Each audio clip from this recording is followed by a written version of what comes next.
उनकी inspiring life journey को आपसे साझा करने का अवसर मिला है। इन दिनों सबसे ज्यादा पत्र संदेश जो मुझे मिले हैं वो दो विषयों पर बहुत अधिक है। पहला विषय है चंद्रयान-3 की सफल लैंडिंग और दूसरा विषय है दिल्ली में G20 का सफल आयोजन। देश के हर हिस्से से, समाज के हर वर्ग से, हर उम्र के लोगों के मुझे अनगिनत पत्र मिले हैं। जब चंद्रयान-3 का लैंडर चंद्रमा पर उतरने वाला था तब करोड़ों लोग अलग अलग माध्यमों के जरिए एक साथ इस घटना के पल पल के साक्षी बन रहे थे। इसरो के YouTube लाइव चैनल पर 80 लाख से ज्यादा लोगों ने इस घटना को देखा। अपने आप में एक रिकॉर्ड है। इससे पता चलता है कि चंद्रयान-3 से करोड़ों भारतीयों का कितना गहरा लगाव है। चंद्रयान की इस सफलता पर देश में इन दिनों एक बहुत ही शानदार क्विज कंपटीशन भी चल रहा है, प्रश्न स्पर्धा, और उसे नाम दिया गया है चंद्रयान-3 महाक्विज। MyGov पोर्टल पर हो रहे इस कंपटीशन में अब तक 15 लाख से ज्यादा लोग हिस्सा ले चुके हैं। MyGov की शुरुआत के बाद यह किसी भी क्विज में सबसे बड़ा पार्टिसिपेशन है। मैं तो आपसे भी कहूंगा कि अगर आपने अब तक इसमें हिस्सा नहीं लिया है तो अब देर मत करिए। अब इसमें 6 दिन और बचे हैं। इस क्विज में जरूर हिस्सा लीजिए। मेरे परिवारजनों, चंद्रयान-3 की सफलता के बाद G20 के शानदार आयोजन ने हर भारतीय की खुशी को दोगुना कर दिया। भारत मंडपम तो अपने आप में एक सेलिब्रिटी की तरह हो गया है। लोग उसके साथ सेल्फी खिंचा रहे हैं और गर्व से पोस्ट भी कर रहे हैं। भारत ने इस समिट में अफ्रीकन यूनियन को G20 में फुल मेंबर बनाकर अपने नेतृत्व का लोहा मनवाया है। आपको ध्यान होगा, जब भारत बहुत समृद्ध था उस जमाने में हमारे देश में और दुनिया में सिल्क रूट की बहुत चर्चा होती थी। ये सिल्क रूट व्यापार कारोबार का बहुत बड़ा माध्यम था। अब आधुनिक जमाने में भारत ने एक और इकोनॉमिक कॉरिडोर G20 में सुझाया है। ये है India middle east Europe economic corridor. ये कॉरिडोर आने वाले सैकड़ों वर्षों तक विश्व व्यापार का आधार बनने जा रहा है और इतिहास इस बात को हमेशा याद रखेगा कि इस कॉरिडोर का सूत्रपात भारत की धरती पर हुआ था। साथियों, G20 के दौरान जिस तरह भारत की युवा शक्ति इस आयोजन से जुड़ी, उसकी आज विशेष चर्चा आवश्यक है। साल भर तक देश के अनेकों यूनिवर्सिटीज में G20 से जुड़े कार्यक्रम हुए। अब इसी श्रृंखला में दिल्ली में एक और एक्साइटिंग प्रोग्राम होने जा रहा है, G20 यूनिवर्सिटी कनेक्ट प्रोग्राम। इस प्रोग्राम के माध्यम से देश भर के लाखों यूनिवर्सिटी स्टूडेंट्स एक दूसरे से जुड़ेंगे।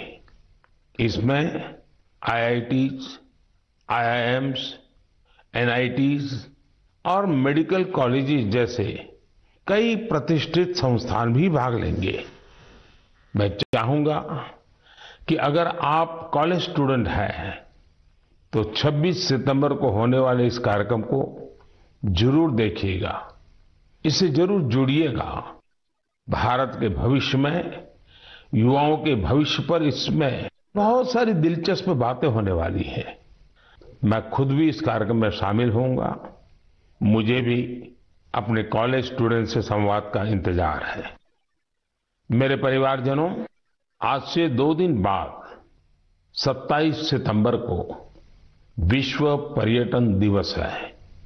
पर्यटन को कुछ लोग सिर्फ सैर सपाटे के तौर पर देखते हैं, लेकिन पर्यटन का एक बहुत बड़ा पहलू रोजगार से जुड़ा है। कहते हैं, सबसे कम इन्वेस्टमेंट में सबसे ज्यादा रोजगार अगर कोई सेक्टर पैदा करता है तो वो टूरिज्म सेक्टर ही है। टूरिज्म सेक्टर को बढ़ाने में किसी भी देश के लिए गुडविल, उसके प्रति आकर्षण बहुत मैटर करता है। बीते कुछ वर्षों में भारत के प्रति आकर्षण बहुत बढ़ा है और G20 के सफल आयोजन के बाद दुनिया के लोगों का इंटरेस्ट भारत में और बढ़ गया है। साथियों, G20 में 1 लाख से ज्यादा डेलीगेट्स भारत आए। वो यहाँ की विविधता, अलग अलग परंपराएं, भांति भांति का खान पान और हमारी धरोहरों से परिचित हुए। यहाँ आने वाले डेलीगेट्स अपने साथ जो शानदार अनुभव लेकर गए हैं, उससे टूरिज्म का और विस्तार होगा। आप लोगों को पता ही है कि भारत में एक से बढ़कर एक वर्ल्ड हेरिटेज साइट्स भी हैं और इनकी संख्या लगातार बढ़ती जा रही है। कुछ ही दिन पहले शांति निकेतन और कर्नाटका के पवित्र होयसड़ा मंदिरों को वर्ल्ड हेरिटेज साइट्स घोषित किया गया है। मैं इस शानदार उपलब्धि के लिए समस्त देशवासियों को बधाई देता हूं। मुझे 2018 में शांति निकेतन की यात्रा का सौभाग्य मिला था। शांति निकेतन से गुरुदेव रविंद्रनाथ टैगोर का जुड़ाव रहा है। गुरुदेव रविंद्रनाथ टैगोर ने शांति निकेतन का मोटो संस्कृत के एक प्राचीन श्लोक से लिया था। वह श्लोक है, यत्र विश्वम भवत्येक नीडम, अर्थात जहां एक छोटे से घोंसले में पूरा संसार समाहित हो सकता है। कर्नाटका के जिन होयसड़ा मंदिरों को यूनेस्को ने विश्व धरोहर सूची में शामिल किया है, उन्हें 13वीं शताब्दी के बेहतरीन आर्किटेक्चर के लिए जाना जाता है। इन मंदिरों को यूनेस्को से मान्यता मिलना मंदिर निर्माण की भारतीय परंपरा का भी सम्मान है। भारत में अब वर्ल्ड हेरिटेज प्रॉपर्टीज की कुल संख्या 42 हो गई है। भारत का प्रयास है कि हमारे ज्यादा से ज्यादा ऐतिहासिक और सांस्कृतिक जगहों को वर्ल्ड हेरिटेज साइट की मान्यता मिले। मेरा आप सबसे आग्रह है कि जब भी आप कहीं घूमने जाने की योजना बनाएं तो ये प्रयास करें कि भारत की विविधता के दर्शन करें। आप अलग अलग राज्यों की संस्कृति को समझें, हेरिटेज साइट्स को देखें। इससे आप अपने देश के गौरवशाली इतिहास से तो परिचित होंगे ही, स्थानीय लोगों की आय बढ़ाने का भी आप अहम माध्यम बनेंगे। मेरे परिवारजनों, भारतीय संस्कृति और भारतीय संगीत अब ग्लोबल हो चुका है। दुनिया भर के लोगों का इनसे लगाव दिनों दिन बढ़ता ही जा रहा है। एक प्यारी सी बिटिया द्वारा की गई एक प्रस्तुति, उसका एक छोटा सा ऑडियो आपको सुनाता हूं। जगज्जालपालं कचत्कण्ठमालं शरच्चन्द्रभालं महादैत्यकालं नभो नीलकायं तुरावारमायं सुपद्मसहायं भजेऽहं भजेऽहं नागेन्द्रहाराय त्रैलोचनाय भस्मङ्गरागाय माहेश्वराय नित्याय शुद्धाय दिगम्बराय तस्मै नकाराय नमः शिवाय। इससे सुनकर आप भी हैरान हो गए ना, कितनी मधुर आवाज है और हर शब्द में जो भाव झलकते हैं, ईश्वर के प्रति उनका लगाव हम अनुभव कर सकते हैं। अगर मैं ये बताऊं कि सुरीली आवाज जर्मनी की एक बेटी की है, तो शायद आप और अधिक हैरान होंगे। इस बिटिया का नाम कैसमी है। 21 साल की कैसमी इन दिनों इंस्टाग्राम पर खूब छाई हुई है। जर्मनी की रहने वाली कैसमी कभी भारत नहीं आई है, लेकिन वो भारतीय संगीत की दीवानी है, जिसने कभी भारत को देखा तक नहीं। उसकी भारतीय संगीत में ये रुचि बहुत ही इंस्पायरिंग है। कैसमी जन्म से ही देख नहीं पाती है, लेकिन ये मुश्किल चुनौती उन्हें असाधारण उपलब्धियों से रोक नहीं पाई। म्यूजिक और क्रिएटिविटी को लेकर उनका पैशन कुछ ऐसा था कि बचपन से ही उन्होंने गाना शुरू कर दिया। अफ्रीकन ड्रमिंग की शुरुआत तो उन्होंने महज 3 साल की उम्र में ही कर दी थी। भारतीय संगीत से उनका परिचय 5-6 साल पहले ही हुआ। भारत के संगीत ने उनको इतना मोह लिया कि उसमें पूरी तरह से रम गई। उन्होंने तबला बजाना भी सीखा है। सबसे इंस्पायरिंग बात तो यह है कि वे कई सारी भारतीय भाषाओं में गाने में महारत हासिल कर चुकी है। संस्कृत, हिंदी, मलयालम, तमिल, कन्नड़ या फिर असमी, बंगाली, मराठी, उर्दू, उन्होंने इन सब में अपने सुर साधे हैं। आप कल्पना कर सकते हैं, किसी को दूसरी अनजान भाषा की 2-3 लाइनें बोलनी पड़ जाए तो कितनी मुश्किल आती है। लेकिन कैसमी के लिए जैसे बाएं हाथ का खेल है। आप सभी के लिए मैं यहां कन्नड़ा में गाए उनके गीत को शेयर कर रहा हूं। ನಮ್ಮ ವಚನ ಬಹುವಚನ ನುಡಿರು ಕನ್ನಡ ನಡೆಯಿರೋ ಕನ್ನಡ ನಮ್ಮ ವಚನ ಬಹುವಚನ ನುಡಿರು ಕನ್ನಡ ನಡೆಯಿರೋ ಕನ್ನಡ ಕನ್ನಡ ನಮ್ಮ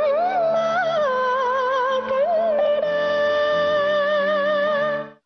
भारतीय संस्कृति और संगीत को लेकर जर्मनी की कैसमी के इस जुनून की मैं हृदय से सराहना करता हूं। उनका यह प्रयास हर भारतीय को अभिभूत करने वाला है।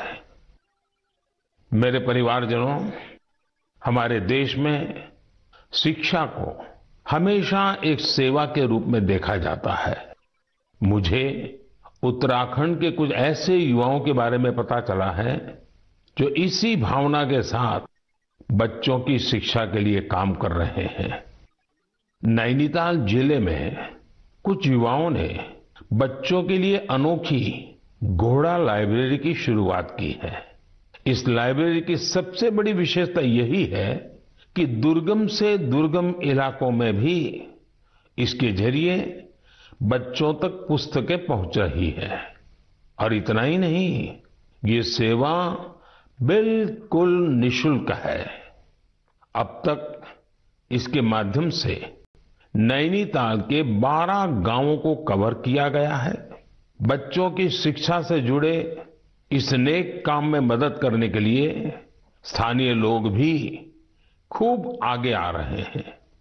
इस घोड़ा लाइब्रेरी के जरिए ये प्रयास किया जा रहा है कि दूर दराज के गांवों में रहने वाले बच्चों को स्कूल की किताबों के अलावा कविताएं, कहानियां और नैतिक शिक्षा की किताबें भी पढ़ने का पूरा मौका मिले। ये अनोखी लाइब्रेरी बच्चों को भी खूब भा रही है। साथियों, मुझे हैदराबाद में लाइब्रेरी से जुड़े एक ऐसे ही अनूठे प्रयास के बारे में पता चला है। यहां 7वीं क्लास में पढ़ने वाली बिटिया आकर्षणा सतीश ने तो कमाल कर दिया है। आपको यह जानकर आश्चर्य हो सकता है कि महज 11 साल की उम्र में ये बच्चों के लिए एक दो नहीं बल्कि 7 लाइब्रेरी चला रही है। आकर्षणा को 2 साल पहले इसकी प्रेरणा तब मिली जब वो अपने माता पिता के साथ एक कैंसर अस्पताल गई थी। उसके पिता जरूरतमंदों की मदद के सिलसिले में वहां गए थे।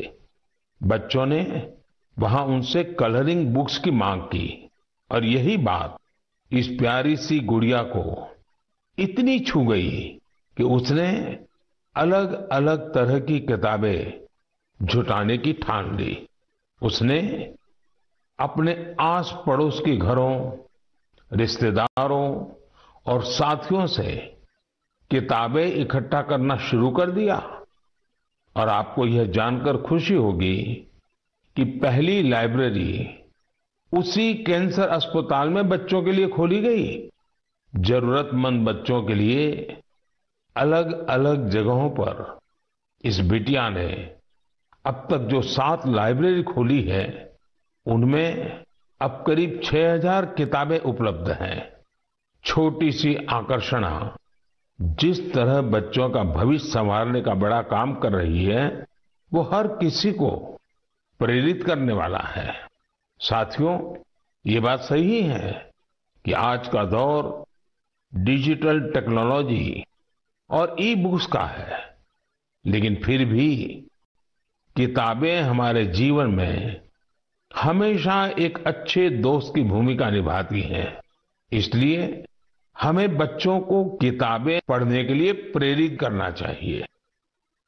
मेरे परिवारजनों, हमारे शास्त्रों में कहा गया है, जीवेषु करुणा चापी मैत्री तेषु विधीयताम, अर्थात जीवों पर करुणा कीजिए और उन्हें अपना मित्र बनाइए। हमारे तो ज्यादातर देवी देवताओं की सवारी ही पशु पक्षी हैं। बहुत से लोग मंदिर जाते हैं, भगवान के दर्शन करते हैं, लेकिन जो जीव जंतु उनकी सवारी होते हैं उस तरफ उतना ध्यान ही नहीं देते। ये जीव जंतु हमारी आस्था के केंद्र में तो रहने ही चाहिए, हमें इनका हर संभव संरक्षण भी करना चाहिए। बीते कुछ वर्षों में देश में शेर, बाघ, तेंदुआ और हाथियों की संख्या में उत्साहवर्धक बढ़ोतरी देखी गई है। कई और प्रयास भी निरंतर जारी हैं ताकि इस धरती पर रह रहे दूसरे जीव जंतुओं को बचाया जा सके। ऐसा ही एक अनोखा प्रयास राजस्थान के पुष्कर में भी किया जा रहा है। यहां सुखदेव भट्ट जी और उनकी टीम मिलकर वन्य जीवों को बचाने में जुटे हैं। और जानते हैं उनकी टीम का नाम क्या है? उनकी टीम का नाम है कोबरा। एक खतरनाक नाम इसलिए है क्योंकि उनकी टीम इस क्षेत्र में खतरनाक सांपों का रेस्क्यू करने का काम भी करती है। इस टीम में बड़ी संख्या में लोग जुड़े हैं जो सिर्फ एक कॉल पर मौके पर पहुंचते हैं और अपने मिशन में जुट जाते हैं। सुखदेव जी की इस टीम ने अब तक 30,000 से ज्यादा जहरीले सांपों का जीवन बचाया है।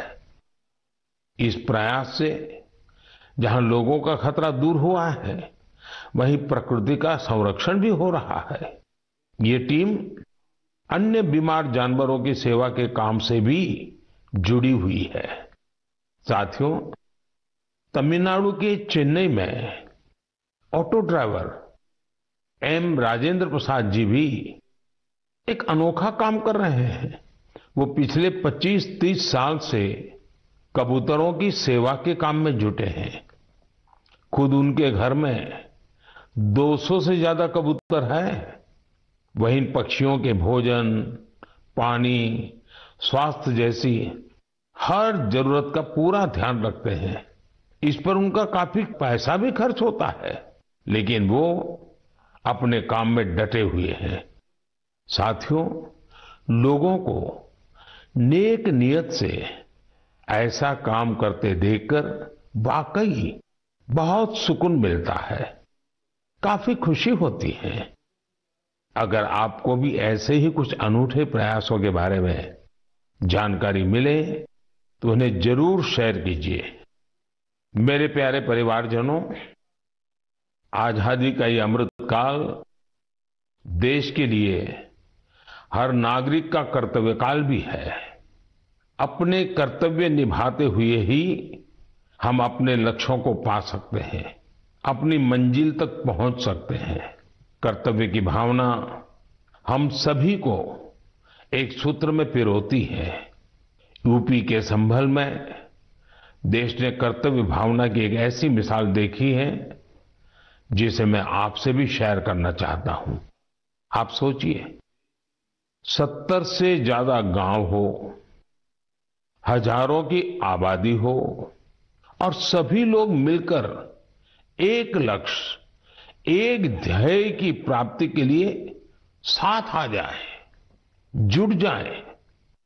ऐसा कम ही होता है, लेकिन संभल के लोगों ने ये करके दिखाया।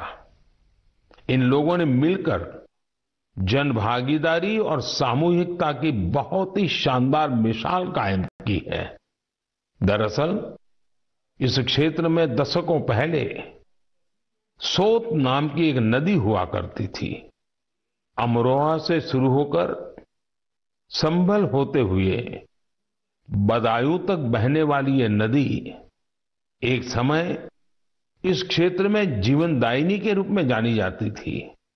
इस नदी में अनवरत जल प्रवाहित होता था, जो यहाँ के किसानों के लिए खेती का मुख्य आधार था। समय के साथ नदी का प्रवाह कम हुआ। नदी जिन रास्तों से बहती थी वहां अतिक्रमण हो गया और ये नदी विलुप्त हो गई। नदी को मां मानने वाले हमारे देश में संभल के लोगों ने इस सोत नदी को भी पुनर्जीवित करने का संकल्प ले लिया। पिछले साल दिसंबर में सोत नदी के कायाकल्प का काम 70 से ज्यादा ग्राम पंचायतों ने मिलकर शुरू किया। ग्राम पंचायतों के लोगों ने सरकारी विभागों को भी अपने साथ लिया। आपको ये जानकर खुशी होगी कि साल के पहले 6 महीने में ही ये लोग नदी के 100 किलोमीटर से ज्यादा रास्ते का पुनरुद्धार कर चुके थे। जब बारिश का मौसम शुरू हुआ तो यहाँ के लोगों की मेहनत रंग लाई और सोत नदी पानी से लबालब भर गई। यहाँ के किसानों के लिए खुशी का एक बड़ा मौका बनकर आया है। लोगों ने नदी के किनारे बांस के 10,000 से भी अधिक पौधे भी लगाए हैं ताकि इसके किनारे पूरी तरह सुरक्षित रहें। नदी के पानी में 30,000 से अधिक गंबूसिया मछलियों को भी छोड़ा गया है ताकि मच्छर न पनपे। साथियों, सोत नदी का उदाहरण हमें बताता है कि अगर हम ठान लें तो बड़ी से बड़ी चुनौतियों को पार कर एक बड़ा बदलाव ला सकते हैं।